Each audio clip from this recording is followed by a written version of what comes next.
It is Sunday, the 19th of March, 2023. It is 8 p.m. UK time. It is 4 p.m. Eastern Standard Time because my guest, all the way from Athens, Ohio, is Bartykutz. He's someone I probably first got introduced to through Don Champ Sound, sort of Slow Mo Monday, and we sort of exchanged a few messages, but didn't really sort of get anywhere with that after that. I then got in touch and said I'd like to be on Slow Mo Monday. And it's been an inspiration ever since, and it's been great. It's been fun working with him, working with Dr. Bartykutz. They've both been guests on a show behind the stream about slow-mo, and we've got a lot to talk about. But without further ado, we have Bartykutz. Hello. How you doing? Hi. Thank you for having me on the show. No, thank you. And yeah, all of what I said was true. It's been a real sort of inspiration the last sort of few months.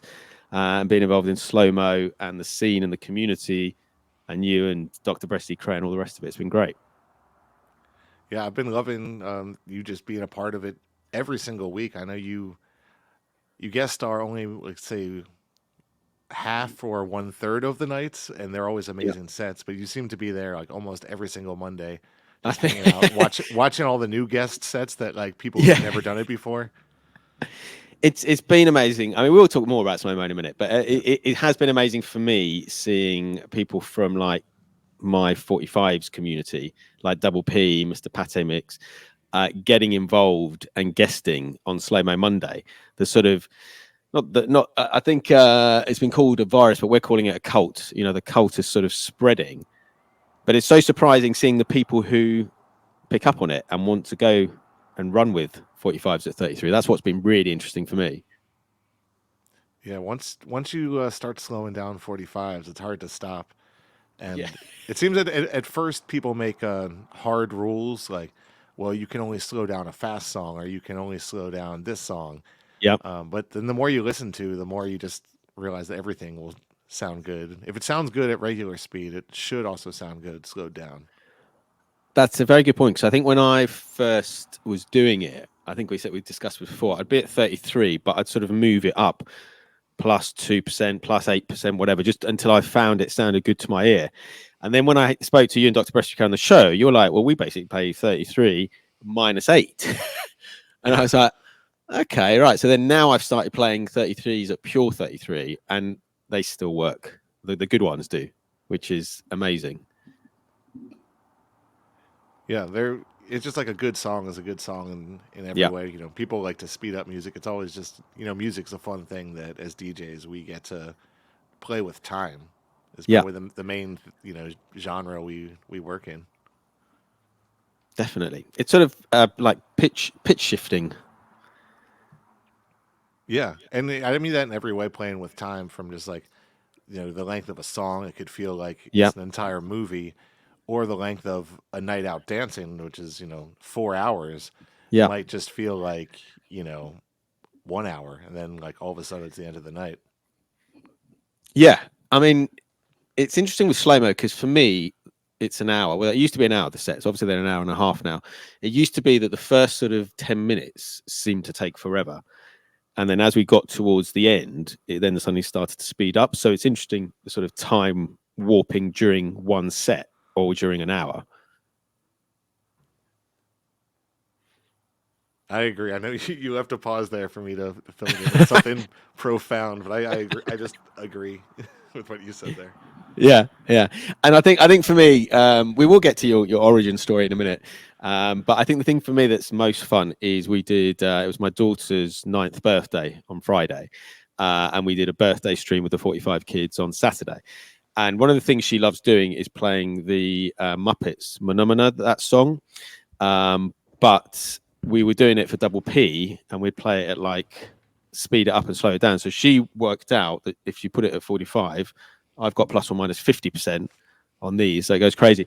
And then I remembered that if you press both these two buttons, it can go at 78 plus or minus 50. So then we had it at sort of 78 plus 50% at sort of like 100 revolutions per minute. And she was wetting herself, absolutely loved it. But it's crazy what was done with that record. Yes, I do. I do love that song so much at any Yeah. speed. I'm sorry. I think I may have heard a knock at my door. Would you mind if I look at my door? I can play like my first record if that's a good transition for me to put on my first record. Let's do that. Let's do that. Okay. Let's play a first record, and then you go and check out. Okay, I believe this is like a record that is kind of like a lot of my philosophy and what I like to work at doing. And I would play it at regular speed to start. Okay.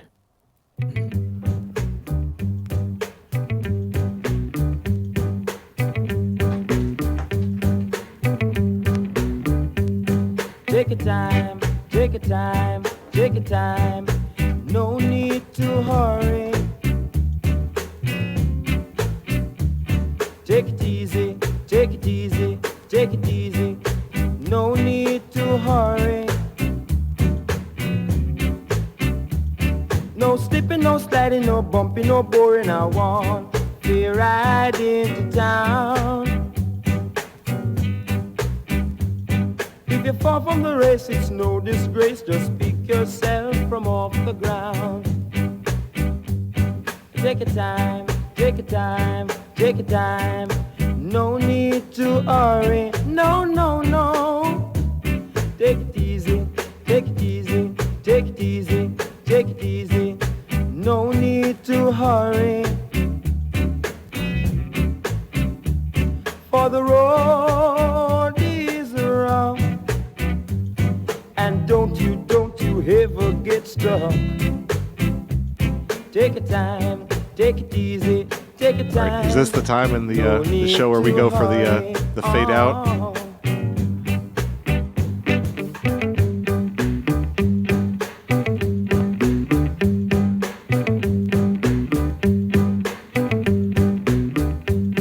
Take it easy, take it easy, take it easy.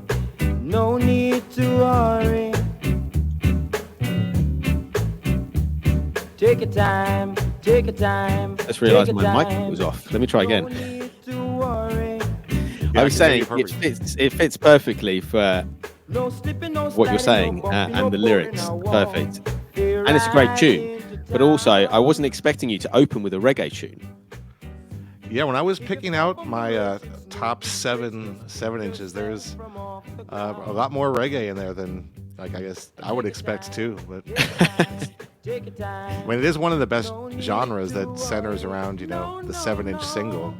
Yeah, Period. yeah. I think it's, I guess, yeah, reggae and funk are quite suited to 7-inch, but I guess it's also the Jamaican presses and the dub plates and the sort of all of that. And they've been doing it for so long as well. I mean, they've been pressing this stuff, since like the 50s? Yeah. Maybe even, yeah, even slightly before that. But yeah, what a great opener. Yeah, thank you for having me on the show. And that's Take It Easy, Hopeton Lewis. And I do think, as whatever it sounds, that is one of the things I work hard at is finding a way to take it easy. So I Yep. do feel like that is worth putting the effort in, which is to make it, it all looks so effortless. Yes. To be Yeah. in a room with a green painted microphone boom arm and Yeah. way too many records. You gotta, It's almost what they say over here, living the dream yeah. in a Where way. it's almost like it almost just looks at this camera angle like it could just fall and crush me, which is like the most poetic future for a Twitch streamer. Yeah, it would be funny. I'm hoping that would never happen, but yeah, that would be a way to go.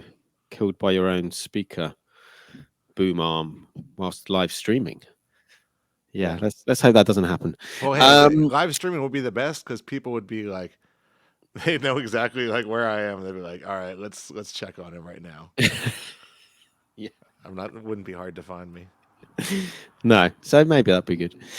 Right, this show's taken an unusual turn already from the beginning, but it's cool. It's the new life alert. If you're always live streaming, yeah, just let people know. Yeah, exactly. Right, let's try and get this show back on track. So Right.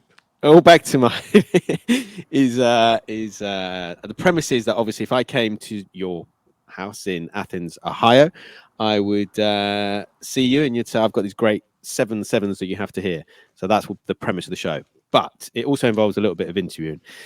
And I always take my guests right back to the beginning because I'm intrigued as to how passion got in them. When and at what age were you when you realized that music was a passion and that you appreciated music? I do think it was some of my first memories. I remember listening to radio with being in the back seat of the car, Yeah. or my mom having some records, and it was a lot of like the Bruce Springsteen stuff at first, Okay. and and also like I remember like the only times I would be able to pay attention in class or show up to class reliably on time would be there'd be teachers that would say, if you bring a record in or if you bring a CD in and you're there before class Okay. starts, we'll let you play a song, before class starts. So I would always That's be like the first one in that class. that's amazing. What age were you when that started? I remember that happening both in high school and I'm told it happened in some like preschool education I was having. I Right. remember like, so it was probably vinyl in the preschool days, and it was CDs in the high school days, which would be, 14, 16, somewhere around there. And so would you do that most days, every day? Yeah, I mean, unless there was someone else who was trying to do the same thing, but it might be like a race to who could show up first with a CD, and like put it. Then you get to like play a song until class starts. Right. Okay. And are you playing on what are you playing it on? Is it like a boombox? Is it Yeah, a boombox might have like a Tribe Called Quest, the Love Movement CD, or what like wow. maybe the Roots, Things Fall Apart, something like that. That's crazy. But that I guess got you to be there and got you to be at school Yeah. getting an education. So the music has sort of helped you get through that part of your life. Oh yeah. Yeah, which is pretty amazing. And do you think that's why it stayed such a big part of you ever since? Yeah, it's always been an undeniable just interest. Like just I, can't stop trying to find out more things about music and the history of music Yeah. and how it was released and how it was made and recorded. And sometimes I'm like, I think that everyone is constantly thinking that, and I just don't tell these stories and these histories. And then I'm realizing that like not a lot of people know all these things. So you might as well just tell people if they're at all Yeah. interested. But it does seem like all of us Twitch DJs are obsessed with knowing every last thing about, music. It's just exciting, isn't it? And I think because we're vinyl DJs as well, I'd be interested to have this conversation with DJs who say, aren't particularly vinyl DJs or just play one particular genre, like a drum bass DJ or something like that. Because I think part of what we do as vinyl DJs is we're always collecting different styles and different genres and different types of music. And because we're exposed to that all the time, you're like, oh, I wonder what else there is. So this is jazz. Okay, I wonder if there's some jazz funk or some jazz swing, or I wonder if there's some, swing, techno or something. And it's amazing all these little subgenres and niches that keep it interesting to always be trying to find new sounds. Yes, yeah. It's just how it interconnects, and like all the different styles of music have influenced each other, and Yeah. whether it was a sample or a cover or a production style, and I don't know. It is an obsession. It is. And I think it's the tactile nature of it as well, isn't it? You're holding a piece of history. That record was pressed at a certain date and a certain time in a particular country, and you're holding a piece of history. Yeah. And you just can't hold that with digital, can you? Even CD, it's not, I don't know, it's not quite the same because you put the CD in a machine, you press play and you leave it. With records, you are touching them, you're moving them, you're, queuing them up. So they're as much a part of you as you are of them. Yeah, and I've ended up with a few different collections that used to belong to radio DJs, and Yeah, so yeah, it's interesting that whole history where it's all like like white label promo, not for sale, and yeah. sometimes it might have like extra stickers or markings about like which side to play, and like it's like mono one side, stereo the other, and it's just fun knowing the history, knowing that record like maybe it was played a ton, or some of them look like they were just on the shelf, like they got it, they cataloged it, and then Yeah. they like never ever played this, Mr. T45, sadly. But I guess they would be given, that would be their storage, isn't it? It's the same as, for example, digital DJs now probably get sent loads of records and radio station. I don't know if you get sent stuff doing your radio show. Um, and it goes into your computer and it sits there. And unless you play it, nothing happens. But back then they didn't have that. Hence, they've got this physical music file that doesn't look like it's ever been played because no one's picked it up. Yeah, you're making me think of just what it was like when vinyl was the only way I DJ'd. Like I'm not an exclusively vinyl DJ No. at all, but I do Yeah. remember when vinyl was the only option, how much like work it took just to prepare your crates, and how you I think the most important thing was how you knew the song in your head that you wanted to go for, and Yeah. then you're flipping through your records being like, I know I brought this record, it's in here Yeah. somewhere. But there's no like need to do that on your computer because anything you can think of is Yeah. available, especially with streaming now. So any song you think of potentially you can type in and play. But so you don't have to do the planning and the preparation where Yeah. before Yeah. you just like had to know your records, and I then think, no matter what, I think like knowing your songs inside and out, it is just like the most important DJ thing you can do. yeah. And it becomes, obviously, we talked to Dr. Bresty Cray about this, but we're almost curators. I think most Twitch DJs are curators of that hour or that set or that stream or whatever. But then further than that, we are also curators of other DJs in organizing raid events and parties and online festivals and all the rest of it. So it's quite an interesting time. And we're doing this across the world at the same time. It's a really interesting time for music. And I think that's why we all get inspired so much. Yeah, it is incredible the connection, how there's no real, if you can have a connection and your country doesn't currently block Twitch, then you can just be a part of all Yeah. these live streams. And it is pretty magical. And it's just connecting with like-minded people from around the world through, for me to start with, just 45s, through a musical format, meeting all these people. It's just, it's crazy. But Yeah, it's been a lot of fun. Like to really find your people. Like that's like something my wife said to me once. It's like I'm happy you found your people, because what Slow Mo Monday is for the the people that are like diehards in the community. It's just cool that there's other people that are wanting to be a part of it and Yeah. are always there on both sides of it, just like saying fun things in the chat or like doing their own shows on a regular basis. Yeah. It was, I think for me, it was interesting that we did 33 days. Obviously, last year, 33 days, I think you did it as well. We did 33 minutes, 45s at 33 sets. And then we expanded it. And I think Don was in there, and we had Muchi Nochi, I think Fat Wax 45, and a couple of other people. But then this year, I expanded it to be 33, but you could play at the recommended speed of 33 or 45s at 33. And it was interesting. Every DJ that came up, I didn't know if they were going to play normal speed, recommended speed, or they'd please play slow. And so it's quite fun at the beginning of each stream seeing what happened. And then you had people playing half of it at slow and then half of it at the recommended speed, which again, playing with time like we were talking about earlier, creates for a really interesting set. Yeah, I opted for that last option, the mixing it and making it hard to tell. Is this one slowed down, or is it regular? It's just hard to lock it down always. But again, it's just playing with the music, isn't it? It's recommended speed. the fact is, there's a pitch control there for this very reason, to sort of allow you to sort of move the sound and change the song through speed. Indeed. Yeah.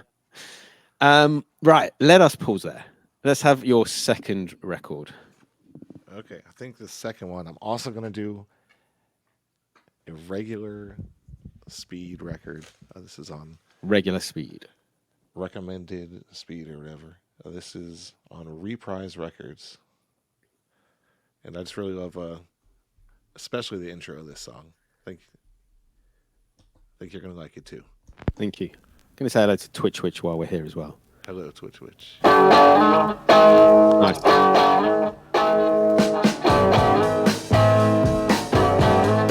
Set me free, little girl. All you gotta do is set me free, little girl. You know you can do it if you try. All you gotta do is set me free, free, free.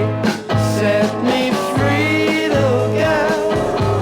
All you gotta do is set me free, little girl. You know you can do it if you try. All you gotta do is set me free, free, free, free. I don't want no one Is that a good opportunity to fade out right there? to myself. Was that the recommended snippet of a song? Your mic might not be on again. Recommended snippet of recommended speed. Yeah, that was No. the Kinks. Yeah. Now the question is, I think we need to hear that at 33 now. Yeah, I think that's a good idea. Let's bring it back to the top and hear that intro slowed down. That's a great idea.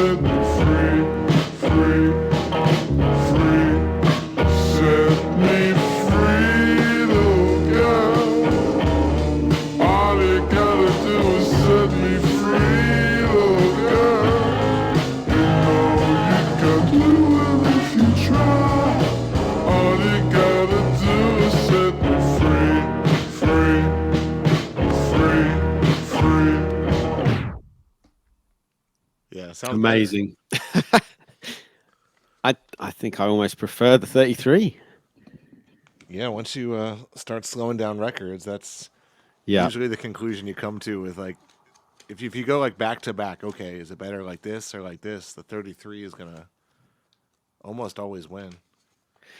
Well, I think, I was actually thinking of that as a show earlier on today. And I think maybe on a future show we do a 45, 33, and then we could have a poll running to see what people think, whether it sounds better at 45 or 33. Yeah, I think that would actually that'd be perfect. Yeah, let's make that show happen. Yeah, and I'm going to talk to you about something else. I didn't have time to set it up today, but if you are a StreamYard member already, I don't know if you are done with StreamYard or not, but they've just introduced this thing called guest destinations. So you can actually, if you're a guest on a show, can stream to 2 of your own destinations. For example, Facebook, Twitch, Twitter, whatever, at the same time. So then you're showing the show on more than one channel at the same time. Oh, it is a good idea for especially if you're doing a show like this where it's mostly a talk show. Yeah. I with music streaming like DJing, I still worry that it might be it might just like not be worth to try to stream music on those platforms that don't allow you to do it. Yeah. So, and also, I've never been able to do a great job at streaming at more than one site at a time. Because part of like being a good job as a host is watching your chat and like interacting when people are Yeah. saying things to you, and so it's feels like it's twice as difficult when you're like, I'm going to be on YouTube and Facebook and Twitch all at once. Yeah, yeah. But yeah, we'll talk about it. But it's something they've only just introduced, and I think it could be potentially very interesting. Right, back to the story. So you talked about how you first got into music, and I think you started to touch on sort of DJing. But when did you first get into DJing as such? I'm almost having trouble thinking of like when I wasn't, but actually getting turntables. I think near the a little before I turned 18, I might have been able to save up enough money to get one Technics 1200 turntable. I was working at a music shop, so I was able to get an employee discount.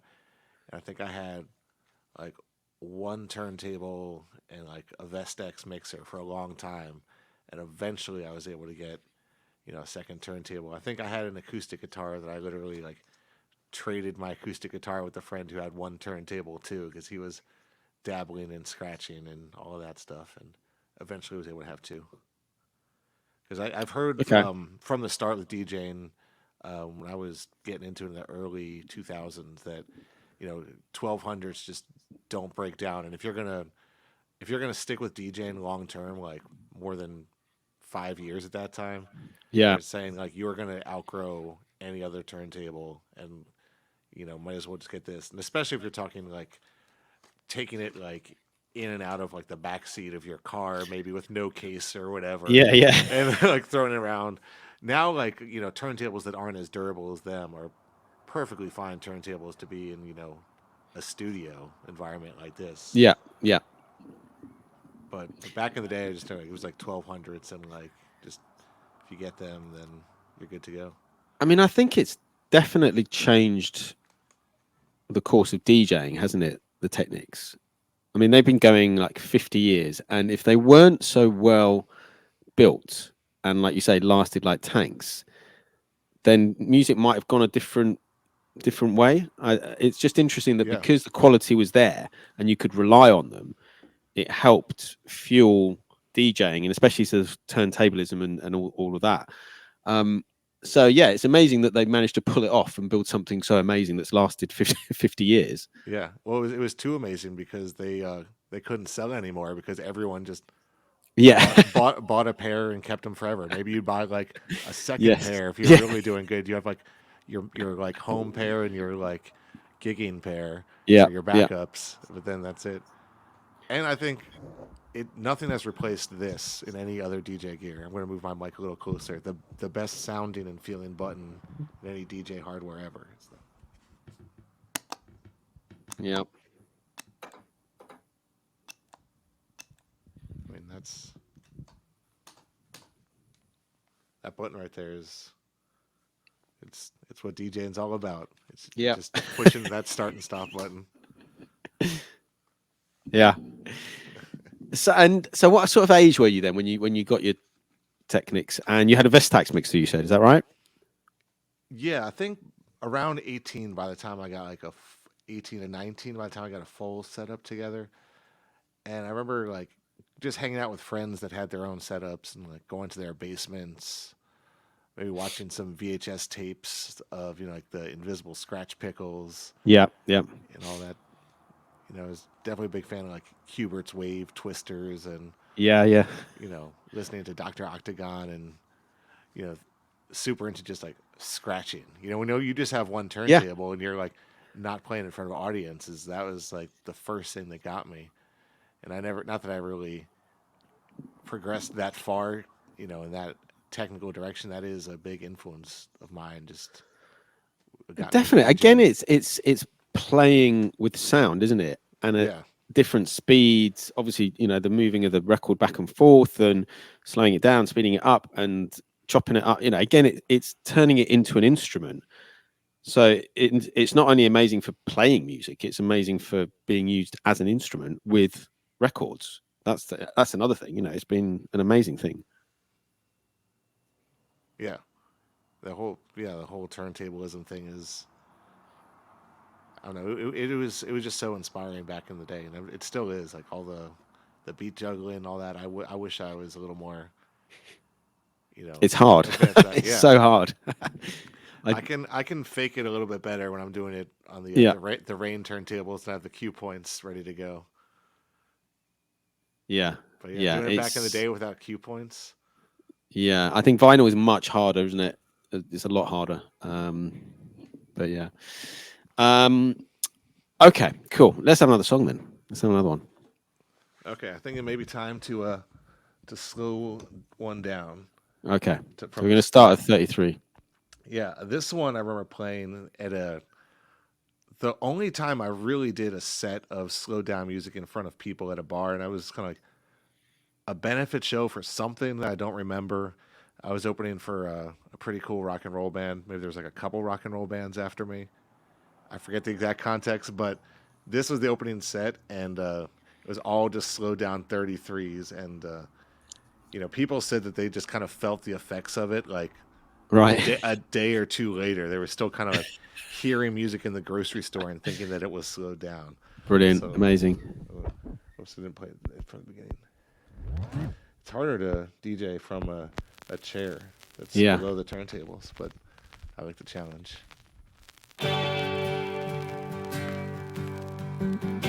Oh shit, that's the regular speed, I think. That sounds regular speed, my bad. That's okay. Please slow. We'll send you the audio afterwards. But yeah, it's I can see what you're saying about people. I haven't yet played slow mode to people out in real life yet. Maybe this year, we'll see. But yeah, I guess if you're hearing that for the first time, your brain takes a lot of time to adjust, and I think your brain does adjust to the fact that it's slow, and that's what makes you question: is this slow down? Is it not slow down? It's definitely something that goes on in your brain. Yeah, does just taking it easy? Yeah, just in another way, I guess. That was the second pick that is called "Take It Easy" in my selections. Okay, so you get your. Twitcher says she wants to send that clip to Don. Yeah, I'm sure if you can get it. Right, so you've got your setup, you've got your Technics. We've talked about those. You've got your mixer, Vestax mixer.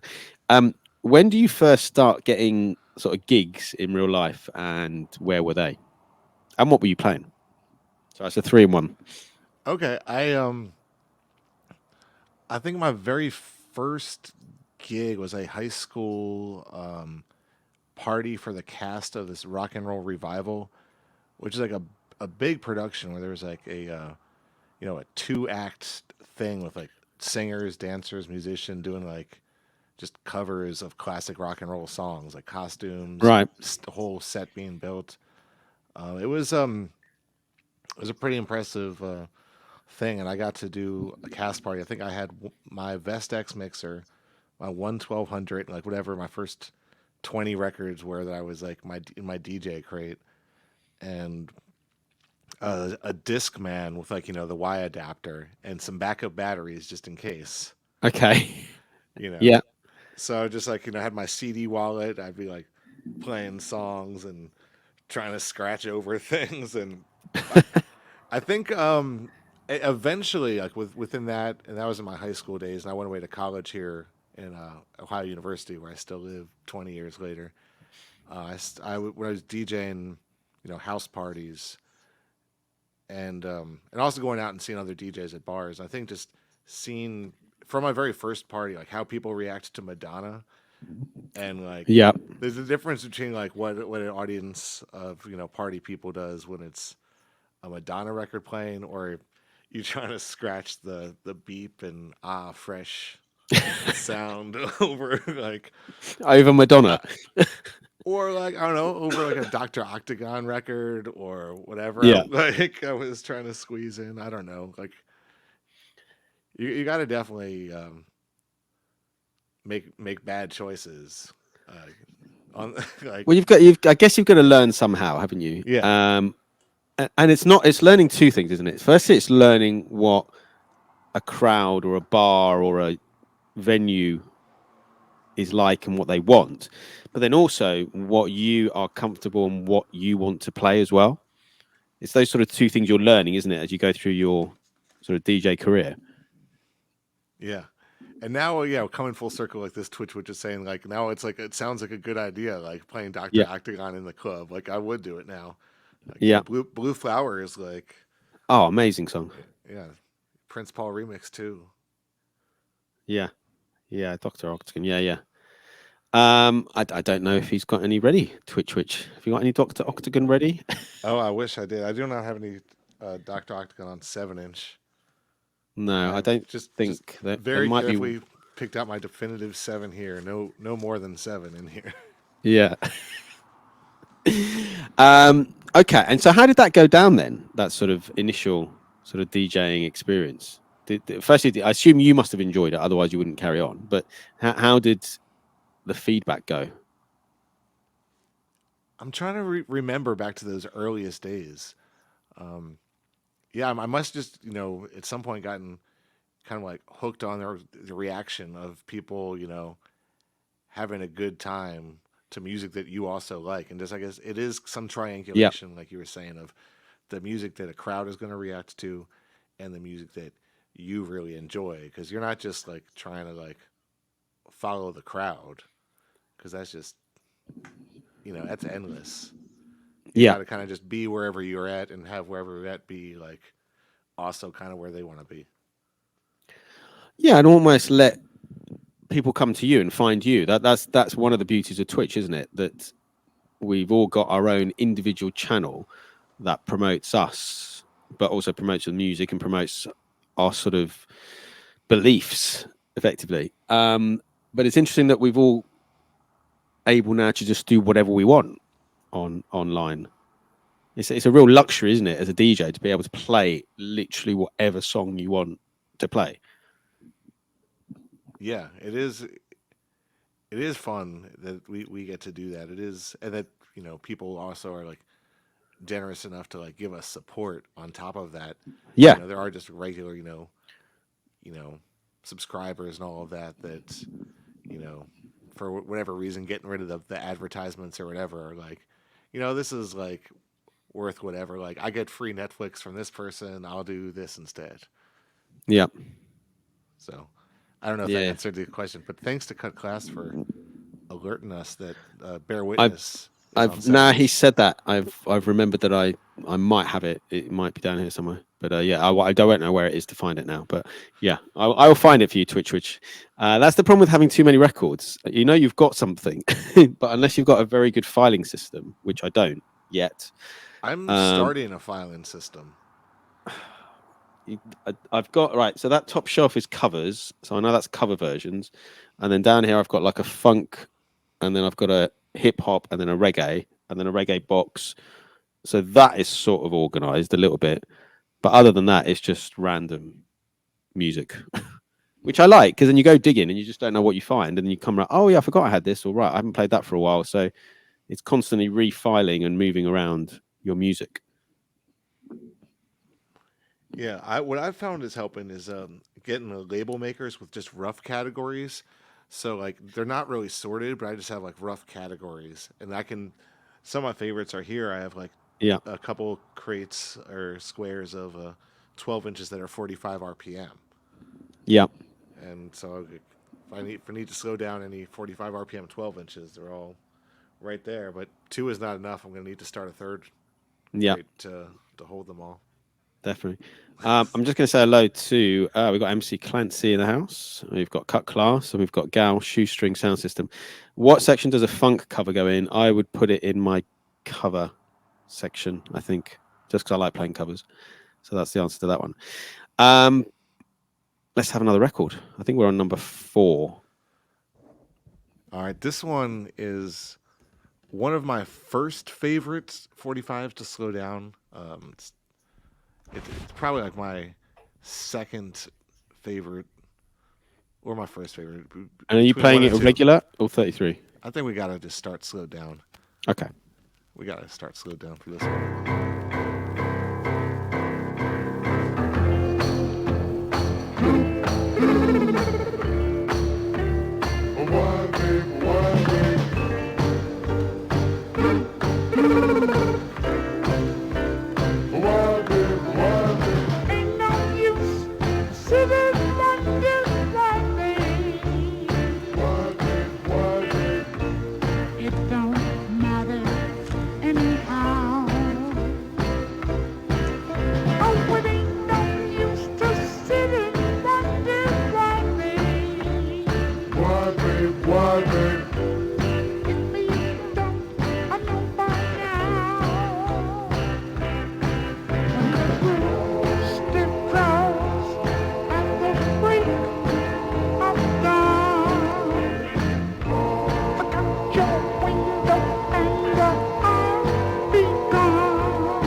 system.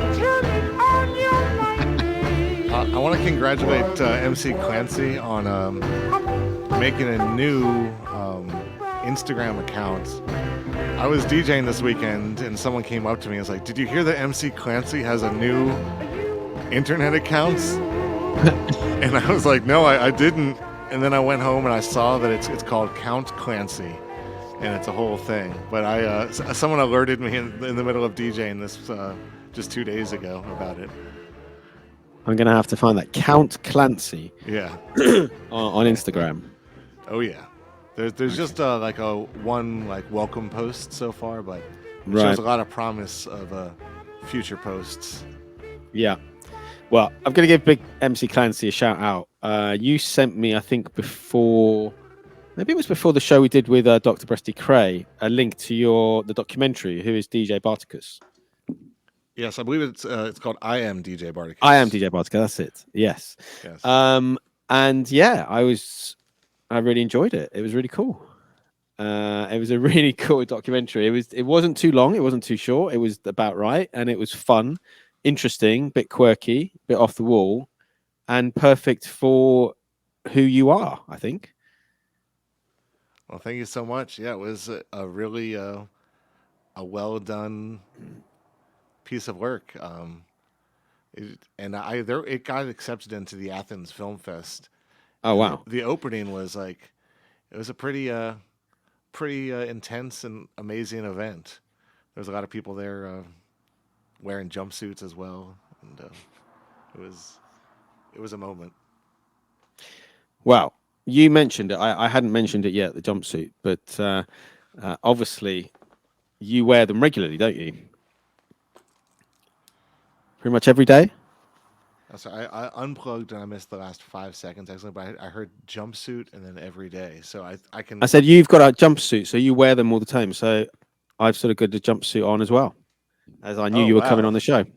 That's amazing. Thank you so much. Is this a regular feature of this show where you get to dress like you're a guest? Because that's incredible. No, you are the first, maybe the last.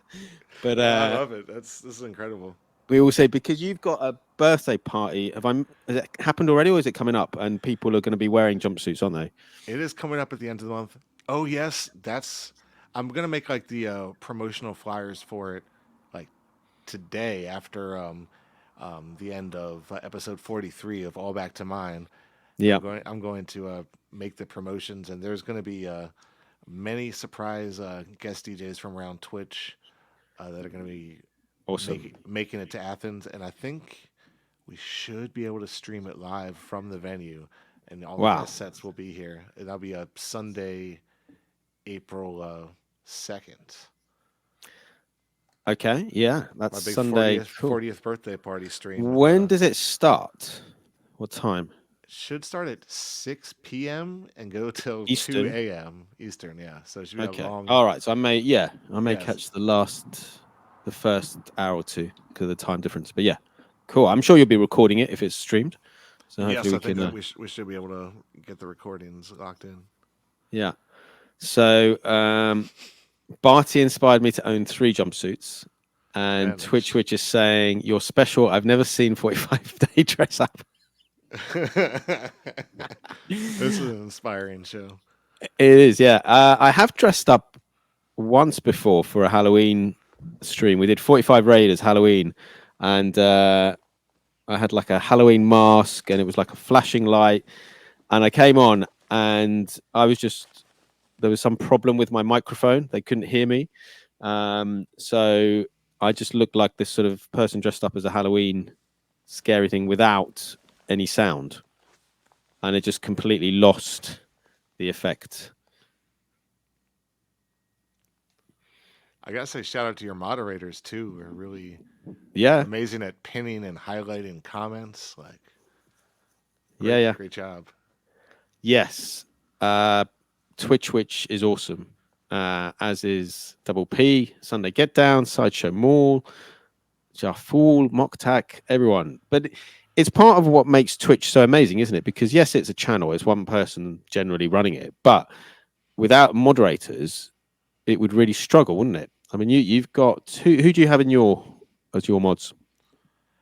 I mean, I hate to say this. It's like, who don't I have? Yeah. Like the moderator team keeps on growing. It's very chaotic, but it just seems to take care of itself. Yeah. And so I almost don't want to like single out any individuals at risk of, leaving the other Missing anyone out? Yeah, but it's 80. important. There's like, yeah, there's close to 100 moderators, I've got to say. Yeah. And some Twitch. people are like, I would not like to be a moderator for you. And I was like, that's cool too. Well, exactly. At the end of the day, you can ask them if they want to do it, they Yeah. do it. And I guess it's being part of the channel then, isn't it? Again, it's building this community and sort of going wider and wider. Definitely. Right, let's have another record. All right. This one, if the other one wasn't my favorite slowed down record, this is my favorite slowed down record.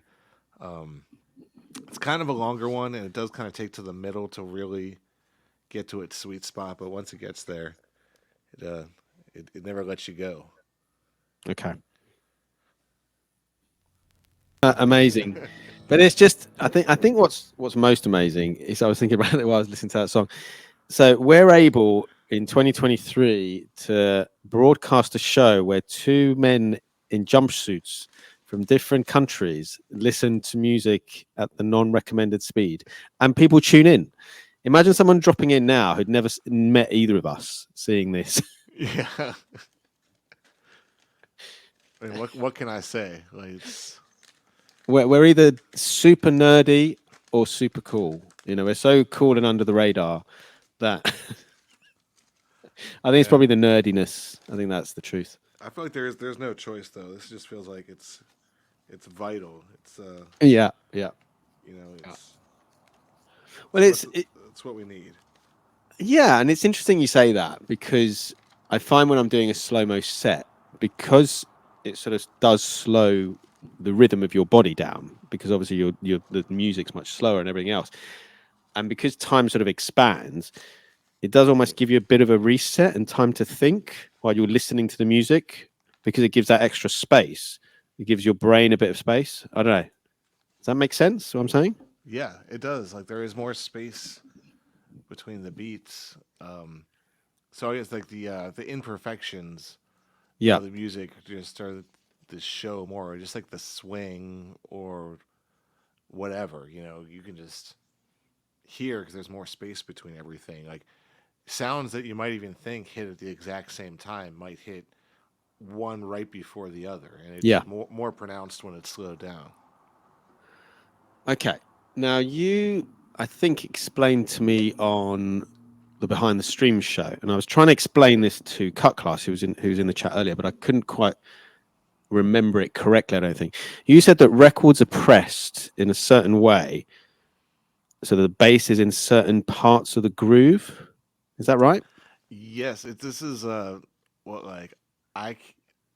it's like you can't stop me from talking about this subject, but I'm okay. worried Tell me that, again, because it obviously went in, but didn't sort of sink in as to what exactly it meant. I worry that like the way I describe it is it just like makes it like not the most interesting thing ever, but I still can't stop talking about it, even though I recognize that this is like uninteresting to most people. But what it is the RIAA equalization curve. Every piece of like modern vinyl has it since the 60s at least. It's two specific frequencies that when they cut the record, they cut the bass and boost the treble so your needle doesn't skip. And when it goes through your phono preamp, it reverses that. It boosts the bass and it cuts the treble at the specific frequencies. And those frequencies are meant for the recommended speed. So when you slow down the record, you're getting an extra bass boost at maybe not the frequency that was cut at all, but it's still like a pleasant bass frequency because it's like set to boost pleasant frequencies just so records sound good, So you might be getting a double bass depending on the record. The weird boost may be hitting differently when you change the recommended speed of the record you listen to. Yeah, because obviously a lot of the records when they're played at 33 do sound a lot deeper and a lot heavier and a lot more bassy. So that obviously is part of the reason, not just because they're slower, because that adds its own level of audio change, but then the fact that it's on vinyl as well. I think it'd be interesting to talk to DJ local host about that and maybe get the same record on vinyl and then the same record on a digital and slow them down and see if they are the same or not. Yeah, I think they would be different, even though they're both like enjoyable. Like I slow things down digitally all the time. I don't like to have hard and fast rules about Yeah. recommended equipment to be a DJ. I don't whatever works. But it definitely is technically different with how like the RIA equalization curve, the boost and the cuts, just so it won't be exactly the same sound. Yeah. Yeah. Definitely. Okay. Cool. Right. Which is Let's talk about Twitch then. Let's talk about Twitch. So, when did you first become aware of Twitch? And before you answer, I'm just going to say hello to T2 Funk and also DJ One of a Kind. Right. Yeah. So, when did you first become aware of Twitch? first became aware of Twitch. Um, I guess was not until the COVID pandemic, and I was already experimenting with going live, both talking to people and trying to DJ on Twitch. I mean, on Instagram Live and on Facebook, and I was just running into a lot of times getting shut down. I remember I had a Yeah. one of my monthly '80s nights was scheduled in that March of 2020 when everything shut down, and it was changed to be like a live stream event on Facebook, and I thought I would be able to just do it, and instantly I had like a couple hundred people watching, and then it was just shut down, and Yeah. like I, so quickly after that I was like, where can I go? And Twitch was there. I was like, all right, I got to learn Twitch, and slowly but surely I've been messing around with this platform as a place to DJ. I think the beauty of it is that it's so much more than that, though, isn't it? Because if it was just the DJing, then people wouldn't talk on the mic, would they? I think it's created a different style of DJ and a different style of presenter, because DJing and talking at the same time, depending on how you DJ, obviously, there's people who don't talk much because they're deep in the turntablism or the blending or whatever. But it's interesting how it's created and given DJs another ability to show what they're like and their personality. And I think that's what's come across best on Twitch. It definitely is a platform where people can just relax, figure out like who they are and who they want to be as a Yeah. presenter, because that is the job that is confused with DJing and it overlaps with DJing, and there's always been an interaction, because I do have a day job as a radio DJ, Yeah. but that's the technical job title is on air talent, because that is what they Okay. have. Like Yeah. I'm there, speaking live a few times every hour between music and commercials and Yeah. news, and that's so it is weird that that is what we are, and we have to figure that out. And I love that I get to DJ in different ways. That Twitch is kind of like Yeah. one of the coordinate directions that inspires. There's like four different things that inspired it. It was like I have that, I have the radio thing, I have the fun bar dance parties, and then the wedding gigs. And it was like Yeah. all of them kind of strengthen each other. Like I had a wedding yesterday, and a lot of people were commenting that they thought just like things were really smooth. Just I guess like the level of the music and fading between songs, and Yeah. I for me I didn't even necessarily like notice that, but there was just some Twitch things. I guess talking over music was big, because I was introducing the couple, and I was using the Serato stems, and I just would hit the button to make the song an instrumental when I needed it to be an instrumental, as I was introducing, the people, so I could just have play with time and have Yeah. the time of introducing, the wedding party and the newlyweds, like, with the record, if that makes. And has sort of the way that Twitch is and the way that Twitch is in terms of lots of talking on the mic, do you think that's helped the wedding side of things and also the sort of in real life gigs? Or were you doing that already as a radio Yes. DJ? Well, yes, it's helped. And actually, what got me first talking on the mic was Instagram Live, because there was a big community of music people that I befriended on Instagram Live before Twitch. And that really did get me comfortable just singing, talking, DJing. And because that platform didn't let you DJ on there, you had to get creative and do more Yep. talking or play your 45s at 33, which you still can Yep. stream that on Instagram Live to this day without getting shut down for the time being. Okay, interesting. I think I got my first one on YouTube that got picked up. Well, no, a few of them have been picked up. Obviously, they know what they are, but they weren't copyright. This one was David Bowie, Absolute Beginners. YouTube just said, no, you can't have this on here at 33. They were like, no, you can't play this at all. So it's amazing that it picked it up, but also that it was just a complete shut off. Yeah, for maybe that song. they have the algorithm just trained on your channel now. Where they're Okay. like, watch if anything's happening on this channel. Yeah. Probably.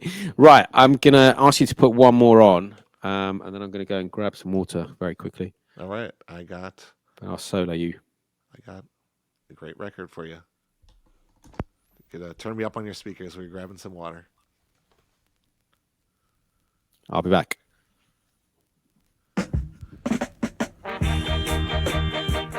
Shabba, yeah. Oh, yeah, yeah. She Come on.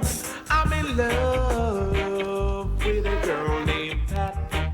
Welcome to the Barty Party. This is Twitch She's the Slaps. only one for me. There's no one else but she.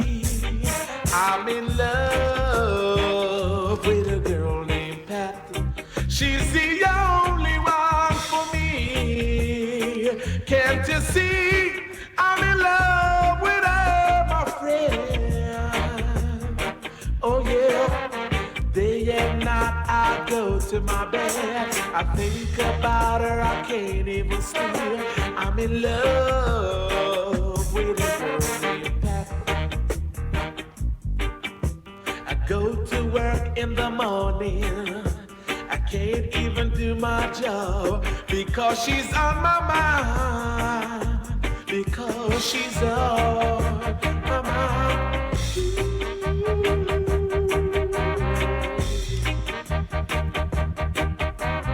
All back to mine. Hi, I'm Bartykutz. I'm in love with this girl named Pat. Feel free to take this as your own time to She's the only grab some one water. for me.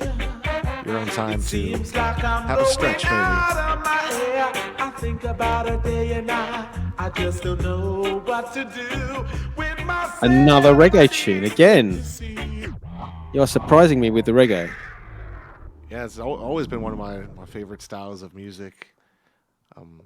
One of my favorite classes I ever got to take in college it's called Jamaican pop music, and this amazing doctor gave this 10-week course. Each course was it was about a 3-hour chunk with a break in the middle, so about 2.5 hours.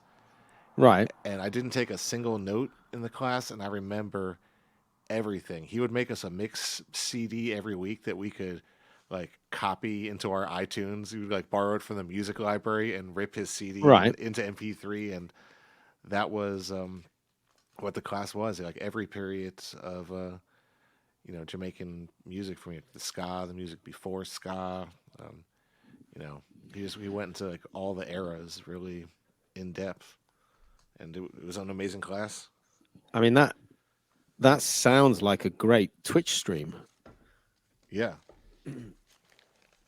I think you pretty much have to find out where he is a professor at and take his class. I don't know if he is but in a similar way, we were talking about curation earlier, weren't we? In a similar way, what we do with sets is we curate music and it's not so much the education, but sometimes it is. You know, if you're doing a one genre set, potentially it can be an education, can't it? In terms of, like you say, you know, it could be like Jamaican sort of pop music or rocksteady music or ska or whatever.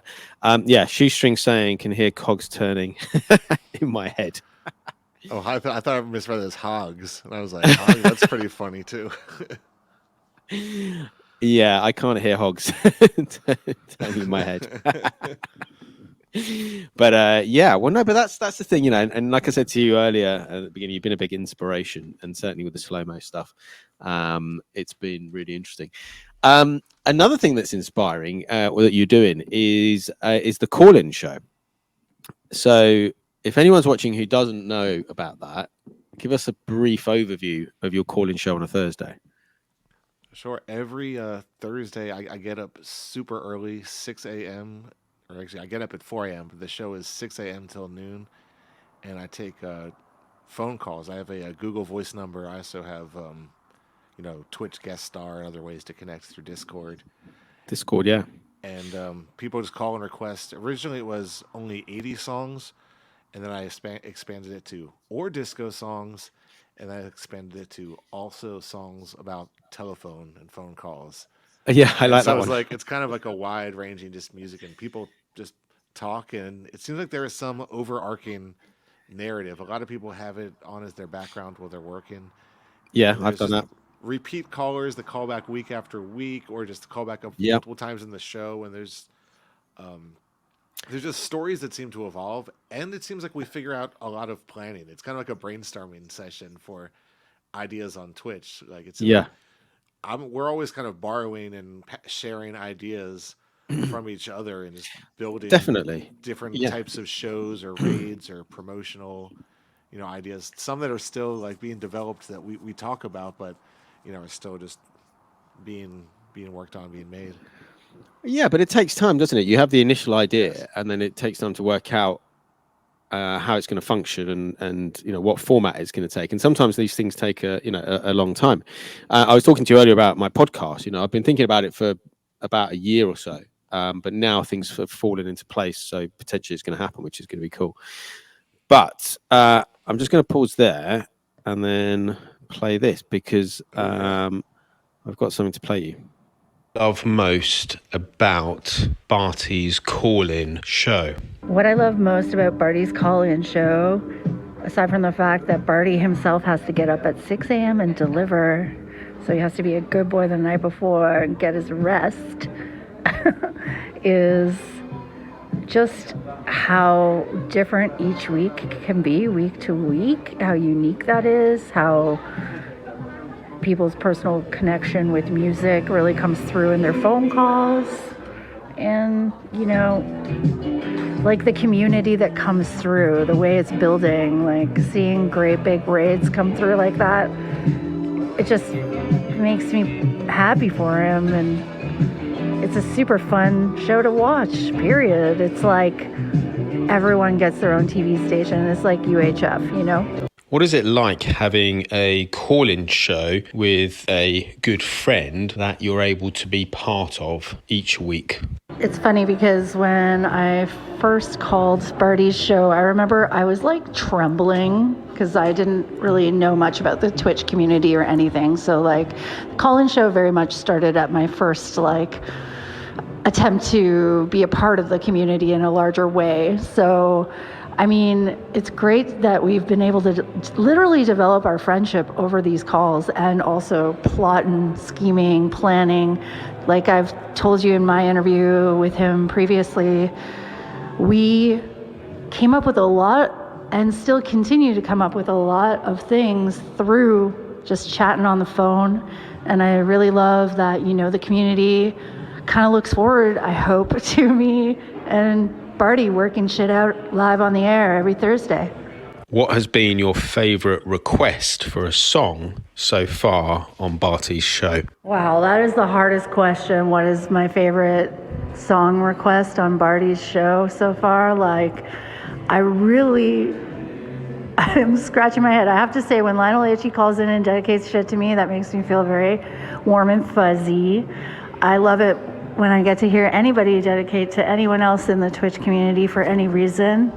I think it's also funny when you get like random people, not Nick Caesar, but random people who you can't figure out who they are, and then they call in with like a wild 80s song that you've never heard of, which has happened before. Like just the global reach on this, being able to have a global call-in show, that is something totally different. So the requests can come from anywhere, and although they're always memorable at the time, being that it's so frequent, I can't really pinpoint one right now. She sounds like she was in a much cooler place than I was. Yeah, that was really just heartwarming hearing all those things. It's but it's part of what makes Twitch great, isn't it? You know, people are always 99.9% of the time positive, and that's really good, and it's what keeps you going and keeps you supported. And like you say, hearing comments like that makes you think, yeah, I'm doing a good show. It's something I need to keep up, or I want to keep up because it's having an impact on people. And that's I think something that gets missed. You know, yes, we're DJs, but we're also people and humans who can communicate with other humans. Yeah, and it shows that we all really do care about each other. And so it is very wholesome here. Here on the Twitch. Because I think you're meeting up soon, aren't you? You talked about it on the stream. Yes, you're meeting up soon. Dr. Bresty Cray is one of the guests, which I do have permission to announce, that will be performing, and we'll be meeting up at my 40th birthday party. Yeah. And and on top of the streams, I guess if you also are like can't get enough of this personality that you're being introduced to watching all of the 45-day rebroadcasts on YouTube, if you're going through them. If you get into my Instagram, you may see some Instagram lives of us singing karaoke late into the night. Yes. That may it's gonna have to happen. You talk about karaoke. There's gonna be late night karaoke. It's unavoidable. Yeah, that's gonna be that's gonna be funny. Okay, let's have another song. I've lost count. I think we're maybe number 6, maybe. Yes, 6. All right, this one is kind of tells a story of there's a low power FM radio station in town that is commercial free, and they focus on oldies. It's home of my favorite radio show, Chucko's Rarest of the Rare, and they play. They are the voice of the samples that goes, DJ Bartykutz, and please, or no, you can tell that DJ Bartykutz is better than usual. Anyway, this song I heard on that station, not during Chucko's show, but during a regular broadcast. And I was listening to it with my soon-to-be wife. We're now married 18 plus years. And I emailed the station. I was like, what is that song? We love this song so much. And it had to be our first dance. And so it was because it was on this station. Sadly, this station is going off of the radio, but they are going to continue on as an internet-only station for the first time. So what I'm losing as a station on the radio, I think the internet is gaining. I think up to 200 people can tune in at a time and hear this. So I'll always be resharing when Chucko's show is on there because it's my favorite. But yeah, so it's kind of really sad that the station's going away, and I was thinking that I might be able to save the radio station. Right. But I don't think that's what they want. Okay, fair enough. But anyway, so just a lot of emotions are tied up, and this is that song, and I'm just gonna play. Oh, that's the wrong side. And it sounds like it's going to be recommended speed. Yeah, I think so. Even though this is great at both speeds, if we need to pull it back, or actually, let's start at 45. Yeah, we'll start at regular. Maybe the.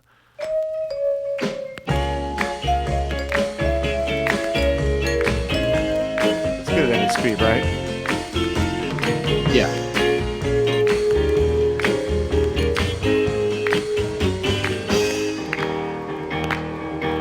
The more I see you, the more I want you.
a lovely song. Yeah.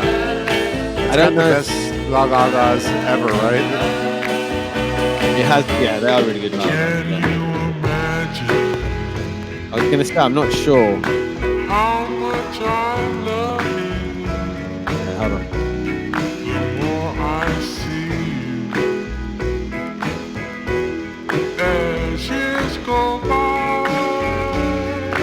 Oh, it does work, doesn't it? I know the only one for me can only be you. My arms won't free you, and my heart won't try.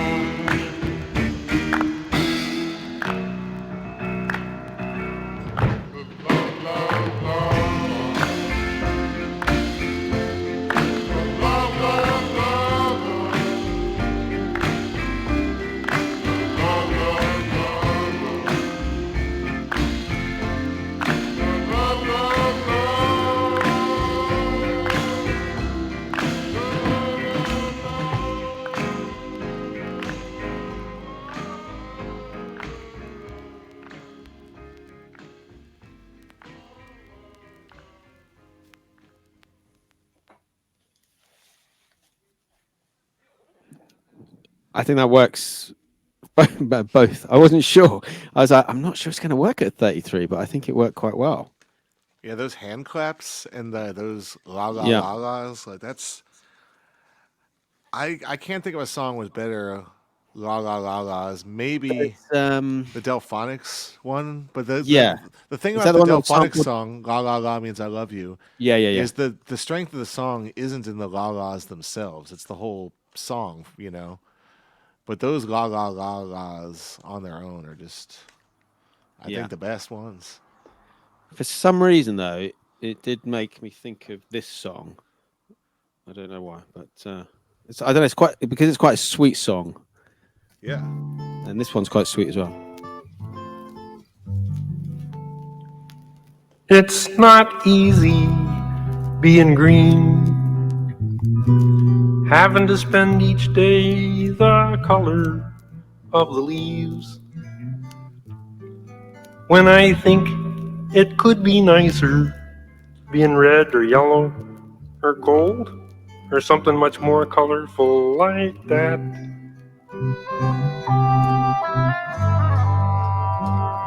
It's not easy being green. It seems you blend in with so many other ordinary things, and people tend to pass you over because you're not standing out like flashy sparkles in the water or stars in the sky.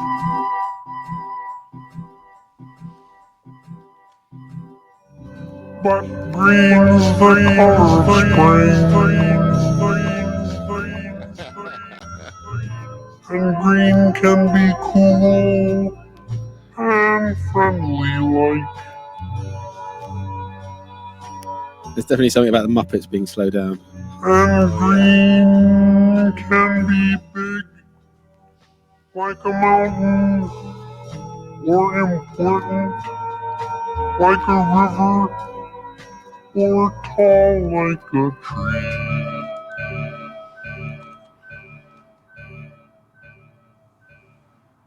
So MC Hey, Clancy's get one for off me, to Clancy. Get one for me. Criztoz. If that find a seller with two of them and just trade me for a record in Athens. That is on the. I think that's the B side, yeah, for the Muppet Show theme by the entire cast. Can I spoil an idea I'm gonna use like Yeah. I might not be able to use it for another like 9 months, so I'm just gonna say it now. Okay. But no one here watching this show or watching a rerun of this show tell anyone. But I hope to have a guest set on the This Is Sad raid. I was the guest set once before, and I want to return to it. It's like a monthly raid where you play sad songs. And what I'm gonna do, don't tell anyone else, but what I'm gonna do is I'm gonna take the video part of Jim Henson's funeral, where Right. Big Bird is singing that song, because Kermit, Jim Henson, Oh, had just died, and so it's like Big Bird is singing it to Kermit, like looking up into the heavens, and oh. that's how when I dropped her into This Is Sad raid, because that's sad. That would be, Yeah, and at so 30, yeah, yeah. But yeah, I mean, it was literally just there. And it's crazy how these things happen though, because my daughter's Easy 45 had her birthday this weekend. She does a thing called Trapdoor, which is like musical theatre. And so I pick her up from that, and I was like, "What song have you been doing?" And she says, "I've been doing the Muppet Show." And so there's a little dance that they do with it. So I got her that, and then on the flip is obviously Being Green. So it's amazing that we're inspiring each other with music already, and she's only sort of 9. So it's going to be an interesting journey, I think, musically. and I love the Sesame Street Yeah. 45, where they have, I think, Robin Gibb doing that song Trash. You know, Oh, I it's, don't know. I've got. it's a Did I play disco it? banger, like all about just garbage, but it's called Trash. Did I play Rubber Ducky? Did I play that on a slow mo? I can't remember. You always pull out the most awesome records, and I do love how everyone there is like experimenting more with just like the Yeah. echoes and dubbing things out, and Yeah. Yeah. you Yeah. know, and slowing down stems. People like it do a lot of experimentation on their guest sets with like the visual stuff Yeah. Yeah. too, and it's it's a fun just playground.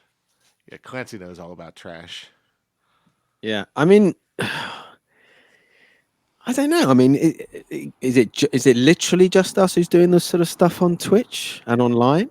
I mean, have you heard of any other sort of, maybe not raid trains, but have you heard of other people live streaming Well, I think slow mo stuff? we are kind of like on our own asteroid. The music community, like just the category of music, and all of the people on Twitch, music is like not even that much. So we Oh, can it's like tiny. Yeah. look at the streamers that are like big in the world of DJing, and like the like just overall biggest streamers on Twitch, like it's not there for any music performer. It's interesting because I think it there's room for it still to happen potentially.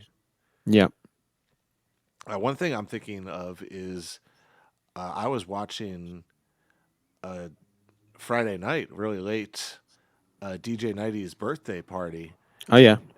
and some major like gaming streamer with like 200,000 followers sent him a raid, and all of a sudden there was like 500 plus people there, just like going crazy, and just like 90s cool like basement vibes, just playing Yeah.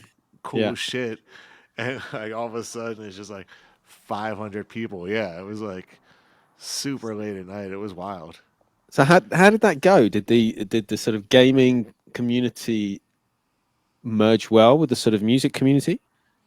It seems so. I went to sleep like as it was happening. I was like, it was after my Friday night 80s gig. I actually Yeah. sent him a raid of like 10 people at the end of that one, Yeah. because I was like streaming my gig live.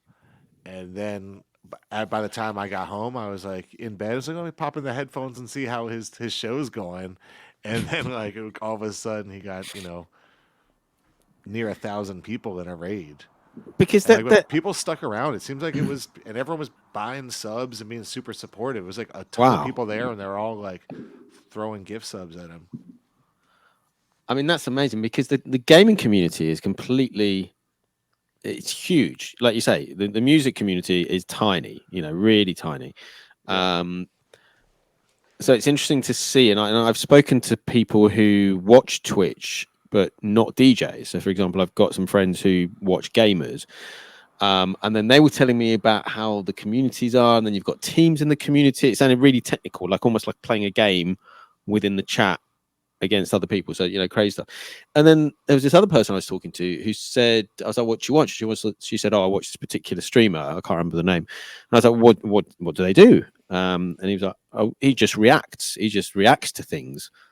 I was like, well, what do you mean? Oh, just, like there might be something on YouTube or something in the news, and he just reacts. And I just have it on as like my sort of background. So a bit like we talk about having on, say, your call-in show, having Twitch generally in background. That's what it is. But it's so weird that it's a platform where people who just react to other things happening can have. And we clicked through, and there was like something like 30,000 people watching it. I was like, what is insane? It's a bonkers world we live in. Yeah, I don't think I will ever fully understand, but I kind of like our approach of just making stuff that we would enjoy watching, and then we just find each other, all the other interesting Yeah. people that are just making this weird programs happen here. Yeah. Yeah, exactly. And like I said earlier, sort of someone jetting in, looking at us two playing slow down music from the Muppets.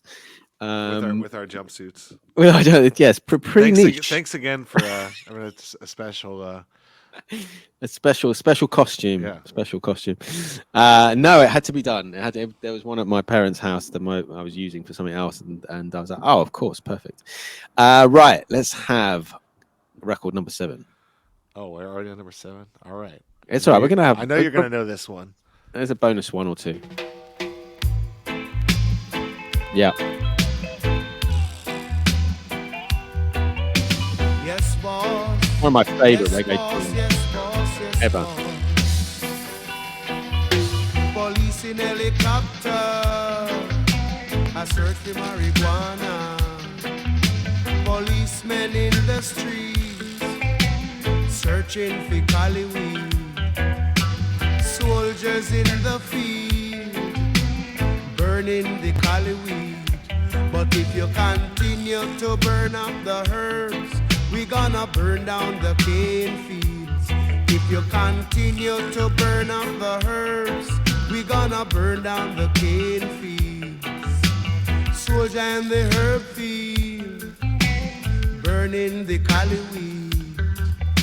Police in helicopter, I search for marijuana.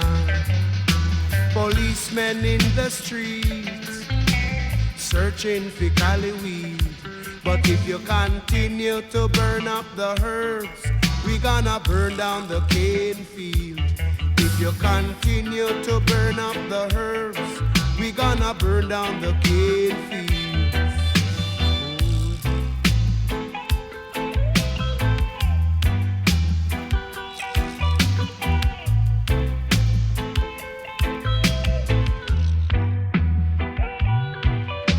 Police in helicopter, I search for marijuana.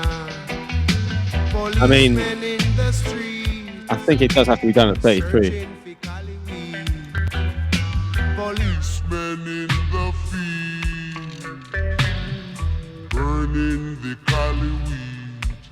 But if you continue to burn up the herbs, we gonna burn down the cane fields. If you continue to burn up the herbs, we gonna burn down the cane fields. We don't trouble your banana. Yes. They don't trouble their banana. So, yeah. It's one of the greatest songs ever. Yeah, I love it. Absolutely love it. It's definitely up there for me. Okay, so I think the next thing I'd be interested to hear about is you must obviously live in quite a cool place, Athens, Ohio, because obviously you put on these events, the 80 things, you live stream them, you have like emoji video screen behind you with stuff from Twitch and sort of, all interconnecting. That's pretty forward thinking, and it's pretty cool, so is the whole of Athens like that, or have you just found a niche community that is cool with doing this sort of crazy stuff? It does seem like Athens does encourage just artists in all different ways that like to do crazy stuff, but it's I think the people encourage it. Sometimes it's like it's always hard for anyone who's trying to do anything with art just to, make a living through doing it. But people are just supportive of people just finding things. Like if you're just the person who does something, you can be the person that does that. If you're like, and then you're known for the person that that does that thing, and it's Yeah. all like some sort of magic act we're trying to pull here. But it's has there been any challenges in terms of sort of streaming live from these events? Oh yeah, my setups are constantly evolving, and like at first they're like a little bit kind of like invasive on the venue, and I'm trying to like not do that because Yeah. the places I play never have any equipment there. Usually Right. there's a sound system and everything else I'm bringing. So I need to like figure out a way to get it in and out of there and be like safe and out of the way, but still like the best place for it to be. And like where can I clamp a camera here? Can I do it here? And you Yeah. know different internet. I will say one thing that's helped out is just getting modern routers installed at these places, because usually they have a fast internet connection and a Yeah. really old router. And if they Okay. get a new router that can handle like a ton of connections, then you're doing good right there. Yeah. Yeah. Because when you need like to have like some of those mesh router systems that can handle like minimum of 2 to 500 devices or whatever. Even if you don't think you're gonna have like Yeah. 500 wireless devices in your venue, you probably are in no time. Yeah, yeah. And I guess that's the key if you're going to do it, because it's one of the things we've thought about on some of our events, and it's, can we rely on the Wi-Fi? Can we get to the router? And if we can't, I'm like, maybe we leave it for now until we can get that infrastructure in, because there's no point streaming something that's going to be glitchy, or the sound's going to be crap, or it's not quite going to work, because then that just sort of defeats the whole object. Oh yeah, in theory, it would be a good idea to like talk with whoever's the network administrator of the venue and get Yeah, all of your devices cleared for like a reserved chunk of bandwidth that they can yeah, always just have, and then it's pretty reliable at that point. yeah, definitely. And how do you deal with the sort of chat element on Twitch in real life? Do you just not have a mic for Twitch, or do you have a mic for Twitch? Um, and I just early on I did put the chat on, and then I quickly just didn't like it because I just didn't want to have to worry about what anyone said, or Yeah, to get the thing, or if someone was saying someone in the chat like creepy about someone on a camera. I don't want to like ever expose people, so I purposely yeah, try to have the camera be in a way where you can tell people's energies, but not really like look at people's faces. Like even if I'm using yeah, yeah. a lower resolution intentionally, just to Just to get the so vibe yeah. So rather I just than. want to have the vibe of the room. So like, but then I found that like emotes were pretty harmless and positive. So if I Yep. could project the emotes part of it and have an emote wall going, and that was like the positive flip side where there's like, and then like if you play a song of a certain artist, people find those artists' emotes from like Yeah, anyone's yeah, yeah. channel, and they'll throw them up, and then it'll be projecting. And the other thing, key piece of interaction that I toyed with turning off and on, and currently it is on, where on my channel, if you give 1 bit, you get an air horn sound, Yeah, yeah. I and I love that. keep Yeah. that going. And if you're in the venue and you're watching on Twitch from the venue, like a couple of my friends do, you can set off air horns instantly because it's pretty much instant. As soon as you're in the venue and you hit air horn, and it goes off perfectly timed right when you'd want it to be. Well, that's taking because that's the great thing about Twitch is the interaction, isn't it? The interaction Yeah. between the chat, the interaction between the DJ, the interaction, like you say, for being able to do air horns. If you can take that into a real life situation, then it becomes fun for people, because then they feel they're part of the event, like you say, with the air horns and the emotes. And yeah, they can then sort of control visuals to an extent, if they drop a load of emotes in. So it's again taking that fun element into a real life situation. Yeah, I think we're all trying to kind of doing a different type of feedback loop, like with, or taking our ideas and, like I think we're all the type of creative people that don't really believe that copying is copying. It's more like it's impossible to copy someone one Yeah, for one.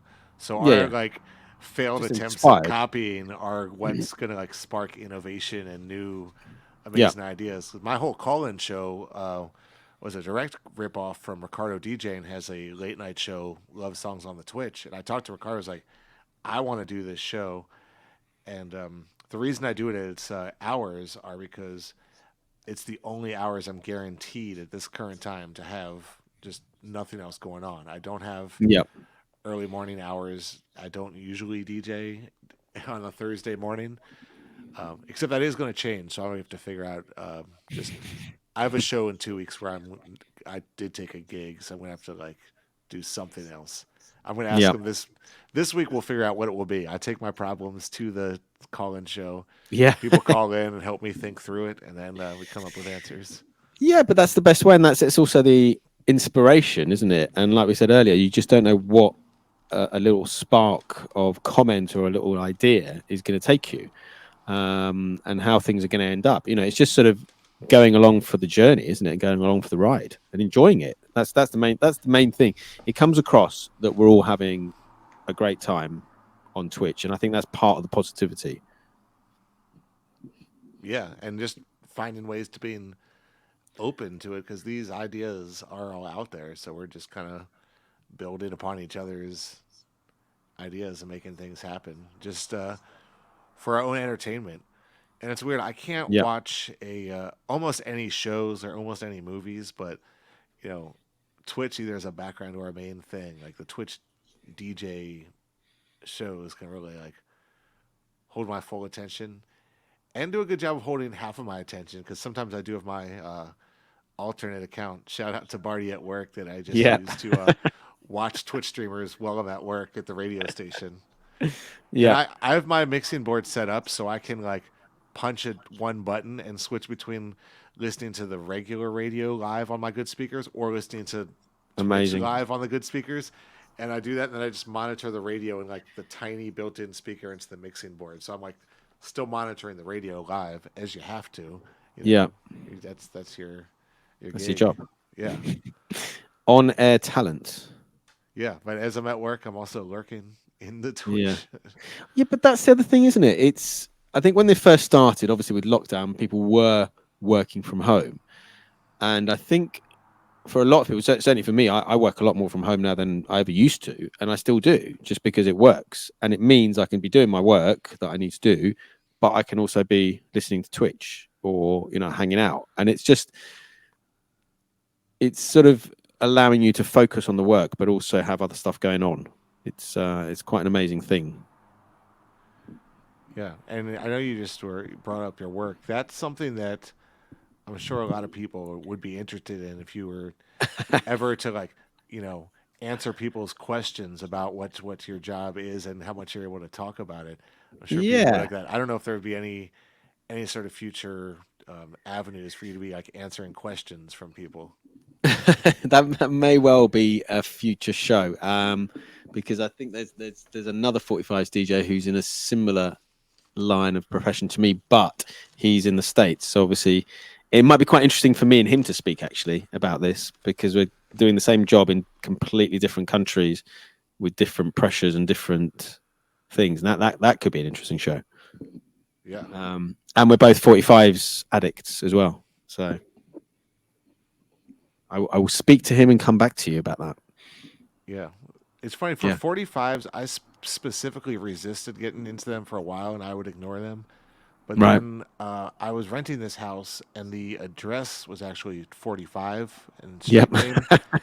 and then I just started to like think about like if I did have a jukebox, this like not even for DJing or for anything, it'd be like I would like to have, you know, like Kiss from a Rose in my jukebox. I would like to have like whatever, and so I would buy records just thinking they would be cool things in the jukebox, not even for Yep. DJing. And then we were able to buy our house, and soon after that, a cheap jukebox became available.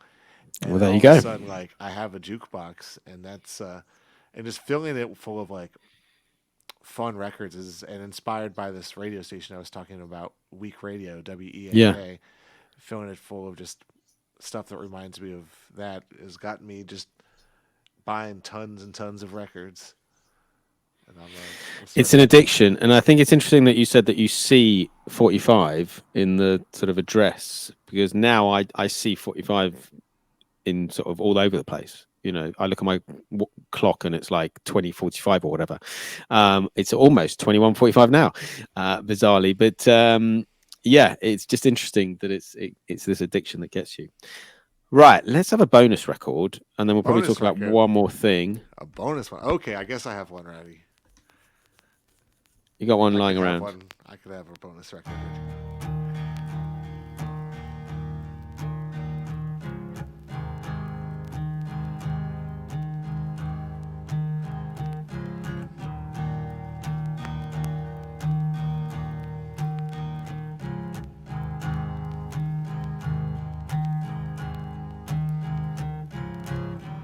A little too tall, could've used a few pounds. Tight pants points, hollering out. She was a black-haired beauty with big dark eyes, and points all her own, sitting way up high.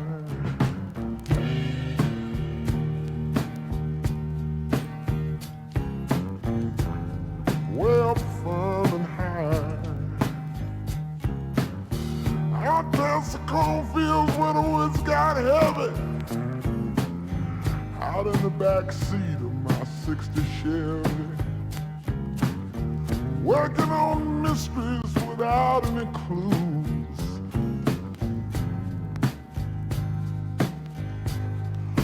Working on a night moves, trying to make some front page driving news. Working on a night moves. Right. It's great. In the summertime. You know what? I reached to slow it down. I was like, all right, now let's slow it down, because that's what happens. Like, you forget that it is slowed down already. And you're like, now let's really slow it down.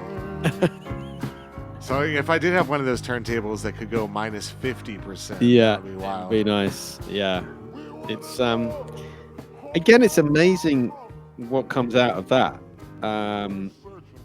I think I may have told you before about the Phenomenal song earlier, but my daughter was loving it, and it's just so fun because then yesterday she was like slowing it right down, but it creates almost like a real drone sound when it goes to 33 minus 50, because that's like then going at like 16 revolutions per minute. Well, if it's a bass drone, it could be that RIAA equalization curve. It could be boosting a tone that, you know what I mean, wasn't meant to be boosted, and it is very present in the record already, and it just makes happen. Hey, welcome to DJ Cruise 1 to episode 43. Thank you for having me as your guest. I know, and there's only 2 more episodes left, so you made the cut. Oh, so you made the Bartykutz. I was one away from being the penultimate guest. Yes. So close. I didn't. It's just the way it worked out. The final guest I've had in my mind who it's going to be. I haven't announced it formally yet, but next week I've got King Otto who's coming on the show. Talking about Phenomena, it's a song that I've been playing and Zizi's been playing, so I am going to play it at 33. But we are going to the best transitions of any host. We are going to slow it down to minus 50. But hold on, let me get my headphones. And then what I was going to say is, if you want to do one more song as a bonus, we'll talk about one more thing, and then we'll probably leave it there for part 1. Yeah, when are we going to start the show? Right, here we go. So.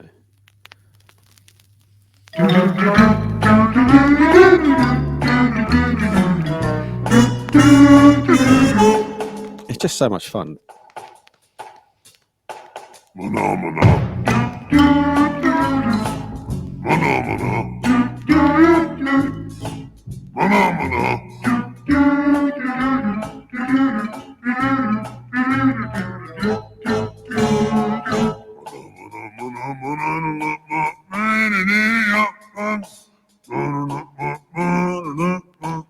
We're going to slow it down.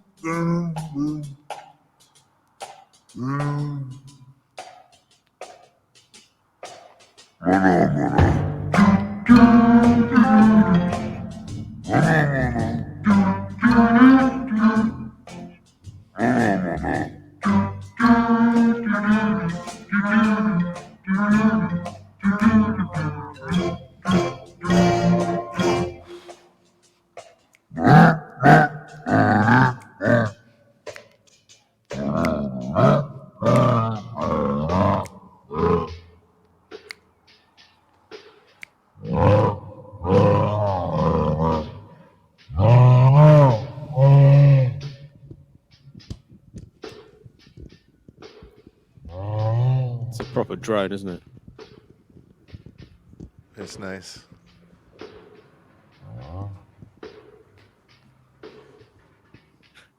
Shoestring sound system says it sounds like his bulldog in the morning.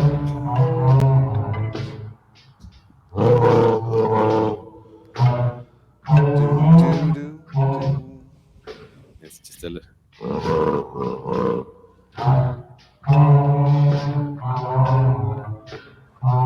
But then I don't know if you've heard this version.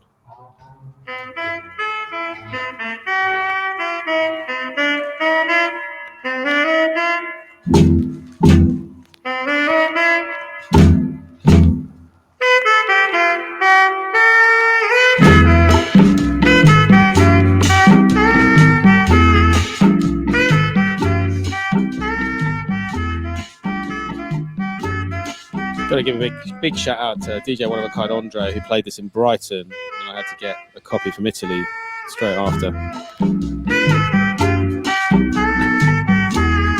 That's really cool. Starts like the Addams Family, I thought, you know? Yeah.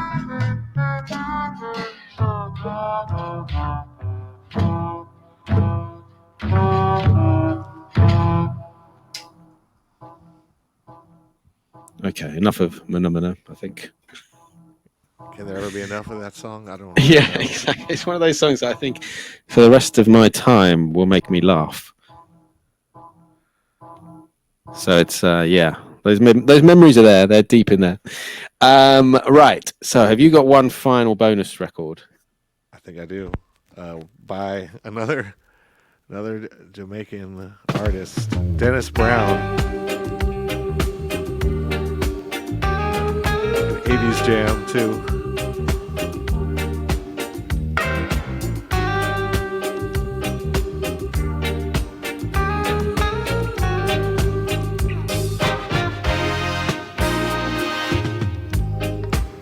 Love has found its way in our hearts today, yeah. Love has found its way in our hearts today.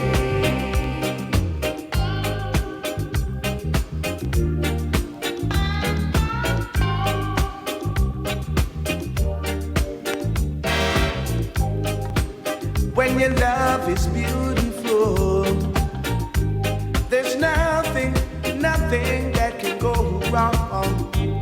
When two hearts It is a great last tune. together, it's like an everlasting song. It's like an everlasting song. See, the moon shines bright over yonder, yeah, and it makes me feel so fine. I'm so thankful, baby, that Jah has made you mine. I'm so thankful that Jah has made you mine. And the lights go up and you catch the doorman singing it. Yeah, you can just see it. It's like it's a beautiful song. What is it about a great, 45 where I do say it is like a movie, like it's a whole entire story, like in like 3 or 4 minutes. And you can like hear it over and over and over again. It doesn't, doesn't take away from it at all. Like it's like it gets better the more times you play it. Yeah. What win, DJs? your loving kindness and all your tenderness. I said all your tenderness. Yeah. Oh, lady, you made me so very happy. Even the blind man could see it. So hard for me to fade out. I keep almost fading it out. Oh, no. Last one, last tune of the night. Let it roll. Oh, love that's meant to be. 'Cause love has found its way in our hearts today. Love has found its way in our hearts today. In our hearts today.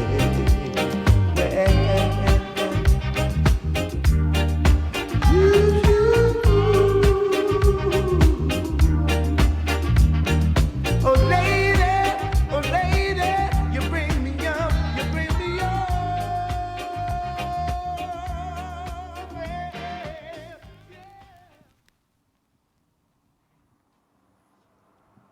Amazing. Right, let's talk about one more thing, and then we'll find. I think I've found someone we can read. Okay, so slow mo has obviously got to where it's got to.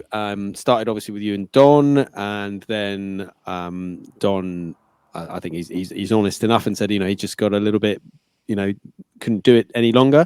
And obviously Dr. Bresty Cray's come in, and it's sort of gone from strength to strength. And we talked a little bit about it on the last show, but where would you like to see, in an ideal world, where would you like to see Slow Mo Monday, or what would you like to see it achieve? I think I want to see it in a lot of ways stay the same, but just get a lot more people as guests on and just more viewers taking part in it. But I think it's kind of hitting a nice sweet spot of how all the shows are. I think as a as hours and hours of entertainment every Monday, I feel like it is super dependably like one thing and really good at that one thing and interesting and just like a good vibe to be a part of. So I kind of want to just keep all of that and just have more people just kind of like randomly like stumble into it and be like, what the hell is this? And then just like get hooked on it as well.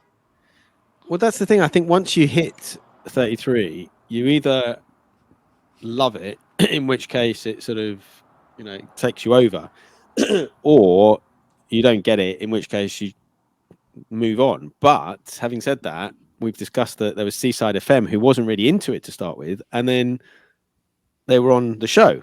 And I missed the set, but I understand they were very good.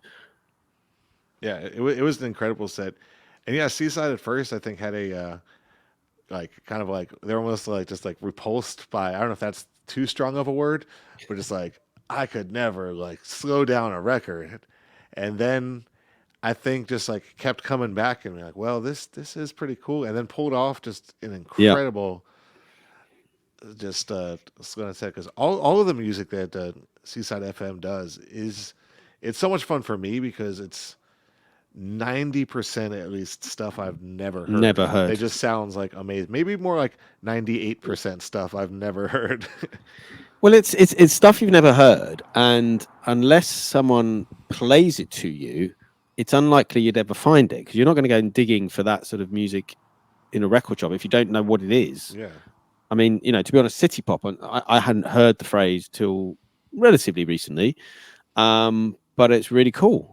I'm not going to be personally buying it and playing it myself because I don't think it's what I do, but it's amazing that it's such a cool genre that I'd never even heard of before. Well, I'm still like kind of like deciding which parts of it I like and don't like for that specific style of music, because it is so many different sounds. So I enjoy just kind of like sitting back, letting the Seaside FM radio take over, and then some things jump out is just like, all right, I've heard this a couple times now, I'm starting to like this song, or you're just it's the fun like part of music discovery when there's like a whole giant cloud of music that you're like just becoming exposed to. And there's so many parts of Twitch that are like that, where you can just Yep. hang out and hear great stuff from like DJs who really care about what they're playing that is completely new to you. Exactly. Right. I'm gonna call it a night. We've been going almost 2 hours. It's been a pleasure. It's been amazing. It's been super fun. Thank you so much for having I'm me. gonna set the raid and then we'll just sort of kick in. I think that's been crazy. Right. So as you've played quite a lot of reggae, Crucial Rhythm is on, and it looks like it's rare reggae 45s all style. So I think that's quite a good place for us to go. Sounds fitting. Sounds perfect. So yeah, so you're back on slow mo tomorrow? Yes, Monday? indeed. And I think I may just play most of what I played during this show because I'm really feeling like this crate of records that I have right next to the turntables, and I do like the Perfect. spontaneity of it. It's going to be hard not to just reach back and Yeah. So if you'd like to hear those songs once again, tune in to my Slow Mo Monday. I'm not on tomorrow. I think I'm on next Monday. But I'm being interviewed on Instagram by DJ Cat, who became our 45 queen for 45 Day tomorrow night. So I'm going to do a little interview with her. So that should be interesting. And tomorrow it's 45 days out from 45 Day 2023. So I'm going to be launching 45 Day 2023 tomorrow. So it's exciting times ahead. Fantastic. Yeah, I love it. All the shows you are doing. Thanks for being a part of this, having me. Yeah. Well, thank you too. As this community. Yeah. It's been a great show. Right. I think we're going to raid out, but take it easy, Barty. I'll speak to you for a few minutes after we finish the broadcast, but we'll just check that the raid goes through. And thank you everyone for tuning in. It's been a lot of fun.